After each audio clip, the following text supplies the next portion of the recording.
Olivia A. Cole. She uses her pen as a mighty sword and also her platform. I appreciate that. Rene Syler is here as promised. I want to go back to the phones. Danielle in California. Thank you, Olivia, for sharing that. Hey, Danielle, welcome. Hey, Karen. Hey, Miss Syler. Hey, Miss Olivia. Thank you for taking my call to everybody. Can you hear me okay? Yes, and you're welcome. Thank you for calling.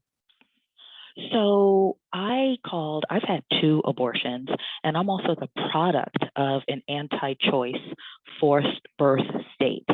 And I am fiercely pro-abortion and pro-choice because of my experience being the child of a woman who was forced to have me and have her dreams destroyed, and who actually,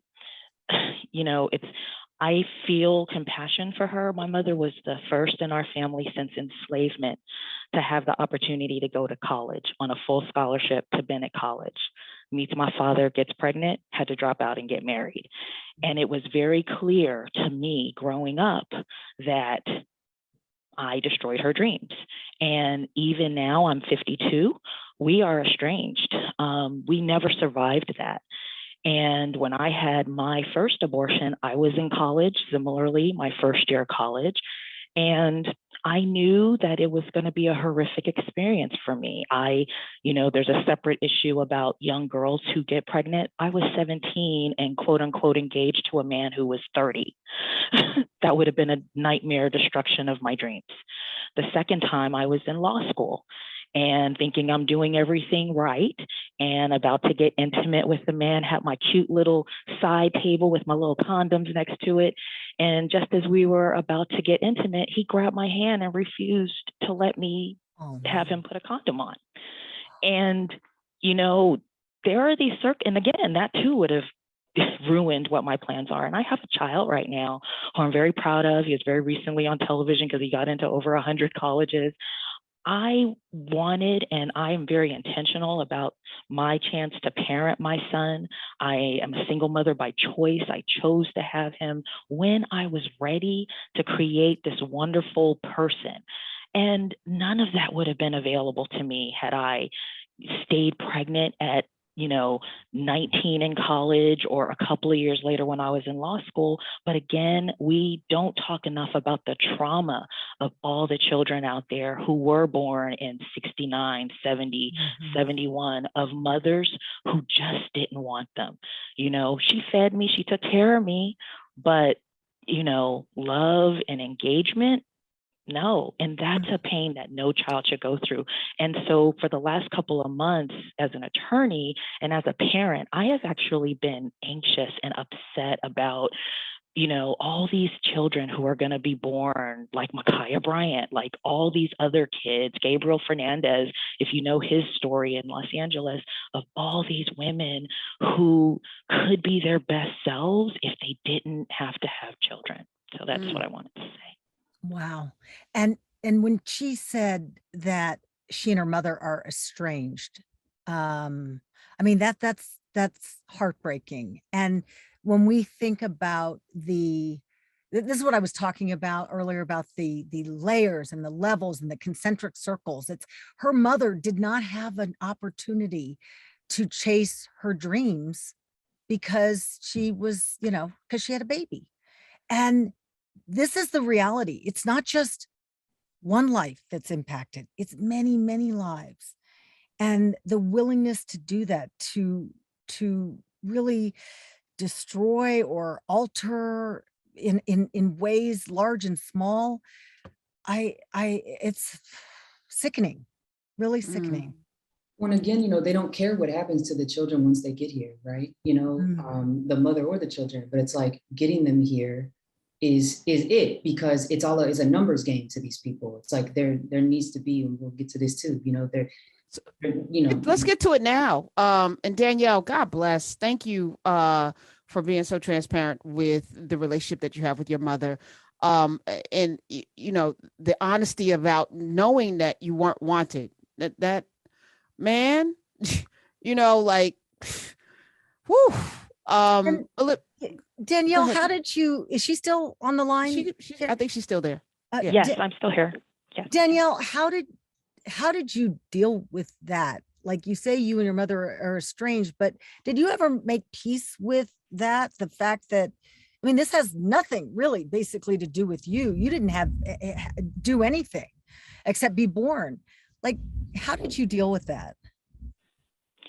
So interestingly, and I don't, because I love that you guys are giving this space. For honestly, probably the first 30 years of my life, it was tremendously painful. Not having a mom, not having the kind of relationship that you see other people having, and especially, knowing that your parent is like alive. But certainly when I became a mother myself at 33, it enabled me to really see more clearly the compassion. I have compassion for her. I have compassion for the young girl who's the first in her family since enslavement, right, to go to college and have her life just upended. But because, Black folks sometimes, if it's in the past, it's in the past, and we won't redress it. There's not a willingness to, discuss it. There was a family that's just kind of like, yeah, you just kind of move on, and that's not the life that I want to have, And I think if there's like really a sadness, I've had to make peace with it. She doesn't have a relationship with my son, it's disappointing and it's sadness, but it is what it is, right? I couldn't live under that shadow of pretending that something was great when it wasn't great. But again, the compassion that I feel for because my son is heading to college in the fall, the young girls that are in college that are just, their lives are just going to be devastated. Or they're going to move to other states. Danielle, God bless. Thank you so much for being a part of this family. When we come back, Olivia, what is this really about? You're going to tell us, you're going to break it down. What is this? Because we know this is not about abortion. We know it's not really about forcing women to have babies. There's a bigger play here, and they've been strategic the whole time. So let's talk about the strategy, and then let's talk about what, not a counter strategy, what should our action be next? I think Dr. Tressie McMillan Cottom, she was talking about just, all of this, and she calls this, a white reclamation. And it feels very much like that. I remember after Obama, was it after Obama's first term? It might have been after when Trump was elected, but, they talked about white rage, and how every time there's a significant advancement for Black people in the history of this country, there's, a surge of white rage and white violence and white retribution that happens. And I've seen people on, on Twitter and different articles saying, oh my gosh, all of this because of a Black president. And it's not wrong, but it's not whole either. Because yes, a lot of this rage and this backlash that we're seeing is because, wow, there was a Black president, the highest office that someone can achieve in this country. And, just the ingrained white supremacy and conservative movement in general just, could not handle it.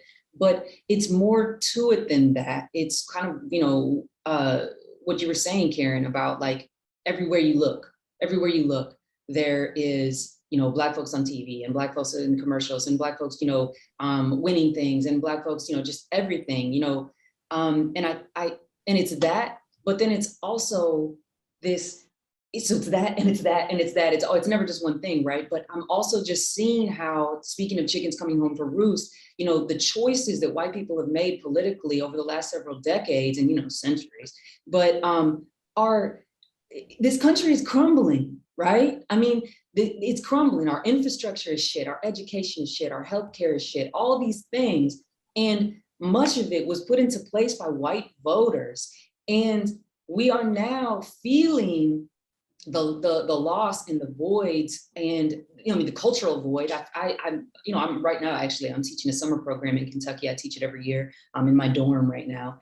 And I talk to white students from all over Kentucky every summer. And every summer I notice even more like the realization that they have about their cultural void, the void that they feel, and the recognition that everything that is part of their culture is pop culture, and that inevitably comes down to Blackness. And it's this kind of enjoyment of that, but then also when you really think about that as a young white person, and I ask them to think about that. I mean, it's part of what I do, and it's a discomfort that comes with that, and a questioning of like, why don't I have culture? Why don't I have something of my own.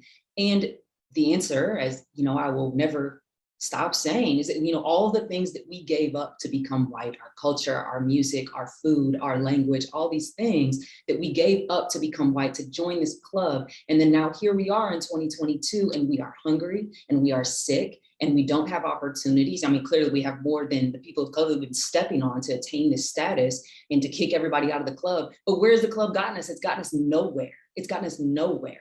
So that is, when we talk about white reclamation, you know, it's a reclamation of the things that we think we deserve, but then it's also a realization of the things that we think we deserve, we have squandered, and that there's nothing, we can only achieve liberation, fulfillment, satisfaction, joy, all the things that we were talking about.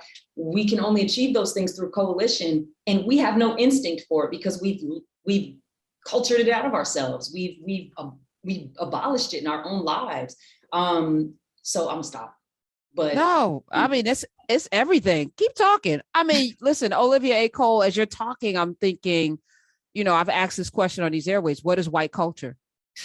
What's white music? What is it? You know, like, and to your point, it's a made up construct. So if it's a made up construct that requires people to give up everything that they are to be a part of this milquetoast movement of tyranny and terror, it's not supremacy. Because if you don't, you can't produce anything at the highest level. So the only thing you can do is destroy.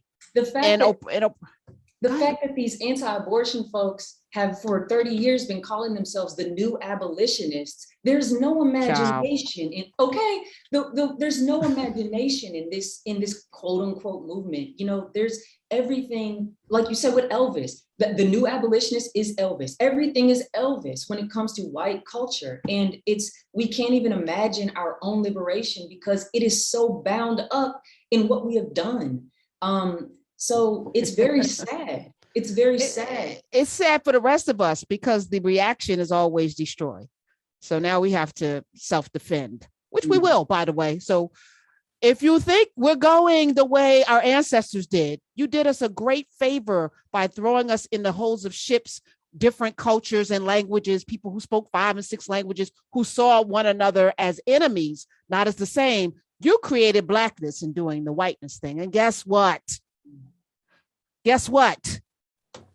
Thank you. Let's go to Illinois. Misty has been holding on. Thank you, Misty. I appreciate you. Thanks, Professor. Hello, Sister Renee and Sister Olivia. I am a person who chose to have an abortion and then later on chose not to.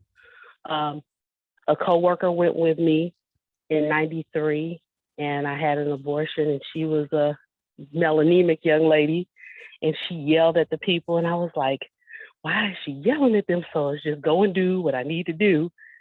And then I was recovered, and then I was with my fiance and had a beautiful daughter who is now 28 and very strong-willed and knows she doesn't want to have children.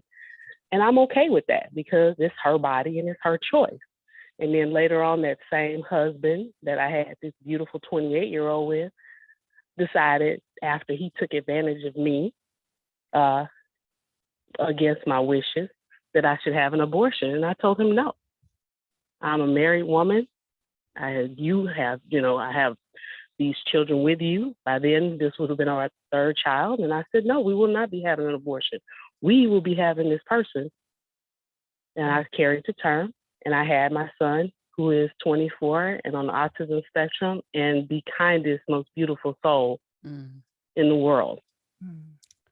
So I would not begrudge anybody for making that choice, whichever way they choose. Are you still with the husband?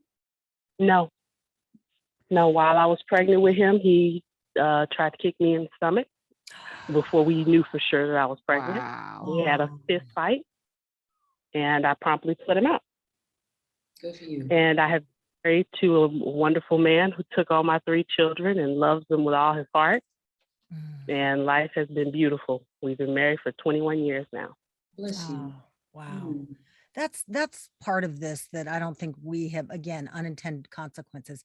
How many women are going to be, wounded or worse when they're not able to obtain an abortion, that there's the person who, you know, impregnated them wants them to get. What happens then? There's so much complexity, but it's personal, right? Everybody should have the right to make the decision that works for them. Everyone should have the same right to make the decision that works for them. Mr. B's rant on Twitter, he says, I'm a 60-year-old Black man. About 15 years ago, I asked a dozen male friends if they had ever paid for an abortion. They all had, mostly when they were in their 20s. He didn't. All of his Black male friends had paid for someone to get an abortion. This is fascinating. But somehow, you know, it's like, well, I want you to have the baby when I want you to have it. And when I don't want you to have it, I don't, you know, it's still, this, and I don't want to call it patriarchy. I think it's just, you know what it is? It feels to me that people who don't have control over themselves want to control others. Meaning, like, if you haven't figured out how to manage your own existence here, it's easier to try to control somebody else's existence, because then you don't have to deal with yourself. I feel like that's part of it. And this goes for the nation as well, being not a person. But this is Jennifer, Indiana. Hi, welcome. Thank you for calling. Hi, can you hear me? Yes. Hi. Okay. I am first time caller as well, and I just thank y'all so much for this discussion. I'm gonna try to get through this without crying. I am 39. I have 3 beautiful children. I grew up very conservative. My husband and I, before we got married, we were very, we had struggles, like pursuit of happiness struggles. That was us.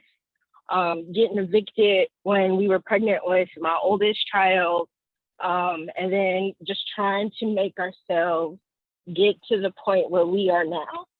And in 2007, when my oldest was about 8 or 9 months old, I discovered I was pregnant. We weren't married. We were supposed to get married in December of 2008. We were doing everything that we could do. I was on birth control, everything.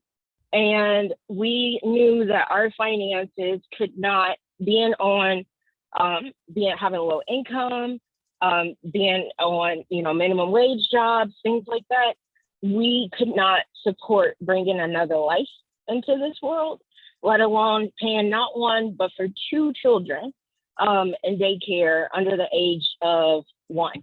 And that would have hurt us tremendously. And as I mentioned before, I grew up very conservative. My family is very pro-life. I have not told anybody in my family this. I have struggled to tell my mom. I called her today to tell her, and I just couldn't get it out. But in January of 2008, I decided to go to Planned Parenthood and get an abortion. It was one of those moments where, and I like to tell myself that I'm a reformed pro-lifer, because growing up, I just could not fathom and understand how anybody could make that decision, how anybody could choose to do something like that, until it was me that sat in that seat and said, I have to make this choice. I felt very shamed. I felt alone, but I will say that I am not ashamed nor alone. After, like I said, I have 3 children now. They're all 15, 10, and 7. We now have worked our way up to ourselves. We've worked our way up. My husband is very successful, has won a couple of Emmys. I myself have made it so that I actually sit on our county council here in Indiana, and I'm the first Black woman to go ahead and do so. And I have a council meeting tomorrow. And I'm going to choose to start my council meeting and tell my story, because we are financially responsible for giving funds to groups such as All Options Pregnancy Center, Planned Parenthood, and everybody knows somebody that has had an abortion, whether that person has chosen to make those words and make it be known public. But everybody is also pro-choice. those that choose not to get an abortion, or say for religious reasons, or whatever the case is, that is your choice. You don't get to tell me that that is no longer my choice. And that is the problem that I have. I'm gonna try to tell my mom again tonight, before I go officially public with it, even more than being on this call now. But it's really, I'm not ashamed anymore, because I felt like I wore the silent scarlet letter for so long. And I just don't want to be ashamed. And if we tell more of our stories and are more open with it, damn it, this is what we have to do. You better do that. But I just wanted to share and say, and I also just real quick to say, it is no longer good enough to tell people to just go out and vote. That is the bare minimum of what it is that we can do. That's the least that we can do. But we have to organize and continue to strategize. But our message has got to be clear, because this is not right. This is not okay.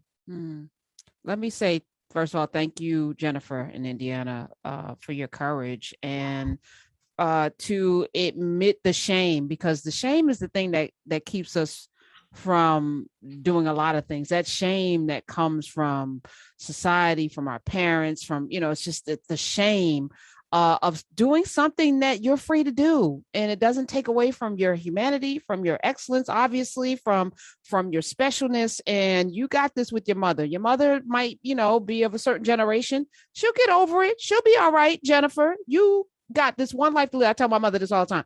You had your life. I'm living mine. My life is mine. Yours is yours. I'm going to do what I need to do for me. You still got time. You got breath to do what you want to do. But what you're not going to do is infringe upon my right to figure out all of the things and make all of the mistakes.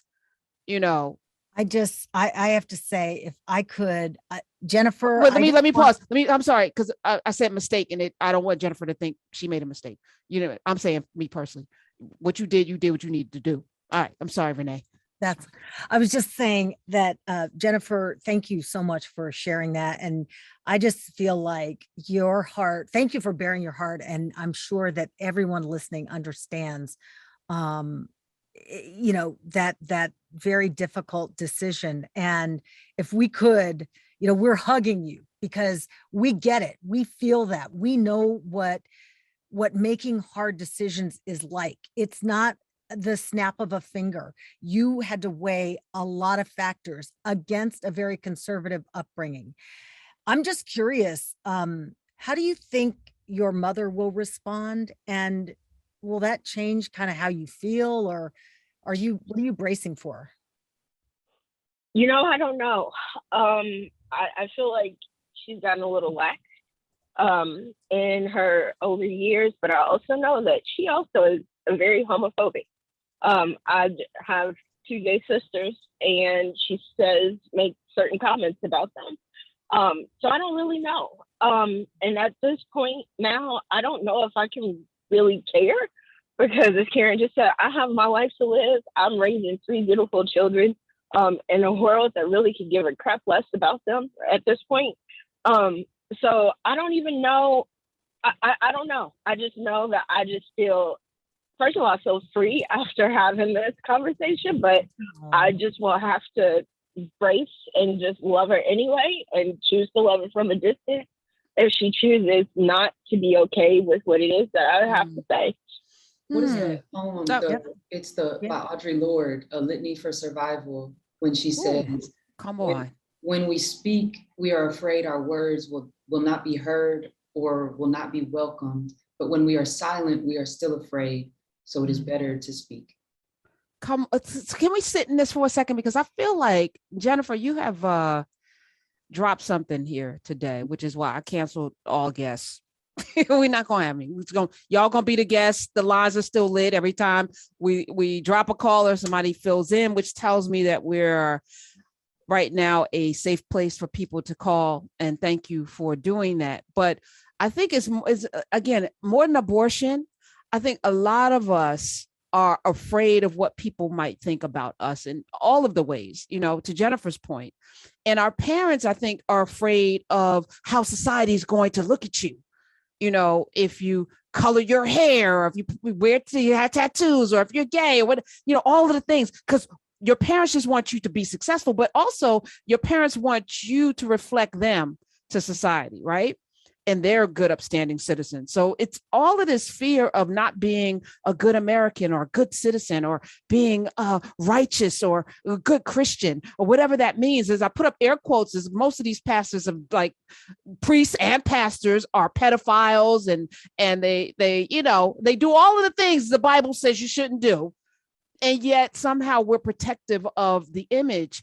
I'm just curious, both of you, Olivia A. Cole and Rene Syler, have you ever experienced the fear or the lack of freedom and power based on what your parents might think? Have you made decisions in your life that you were afraid, like, I don't want my, I can't be my full self because my parents might not approve of it?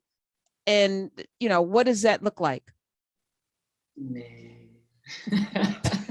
Gonna have me out here.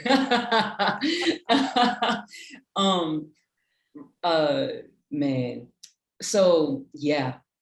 Okay, that's it. I mean, this ain't what's it called, Dear Abby. No, you don't have to bare your soul here. It's just, yeah. I mean, like my mother, has trauma. My grandmother has sexual trauma. Like, it's like, unfortunately, it's like a family tradition. And my mom was so, our parents try to keep us safe. What you said, Karen, about like, what our parents want from us to be good Americans, to look good, to look respectable, all these things. They want to protect us. They're protecting themselves also from judgment, right? Of course, but they're wanting to protect us. And I won't speak for, Black families, because I know there's an added layer there of, the kind of protection that you're trying to, I mean, I have a Black child, but it's not that, like, I'm not a Black person. So being raised that way, it was not the same. But being a girl child, and my mother trying to instill a sense of, respectability and goodness and pureness and, all that stuff.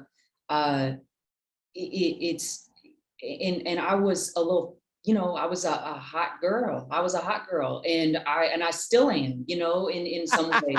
And I've seen you twerk. Yes. I know you haven't. Yeah. You posted an image. Yes, you twerk. Olivia Cole. I gotta tighten up my.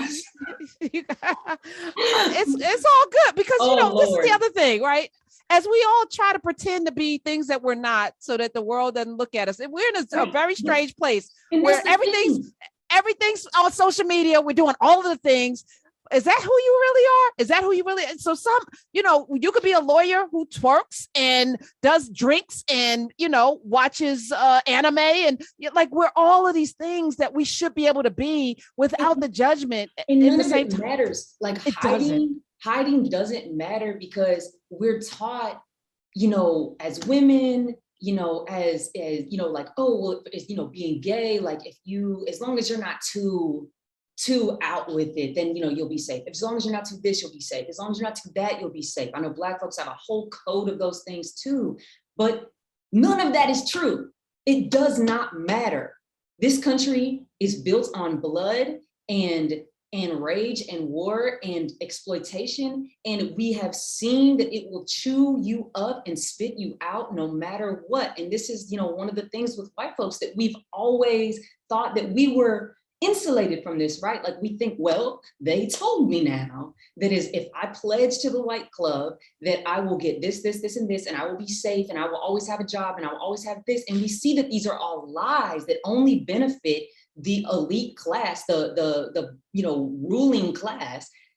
And now, as those illusions fall away, you really see we have nothing. We have nothing. There's nothing that will keep you safe in this country until this country is completely reformed. Now, I won't even say reformed, completely just start over and build everything from scratch, because until that happens, nobody is safe.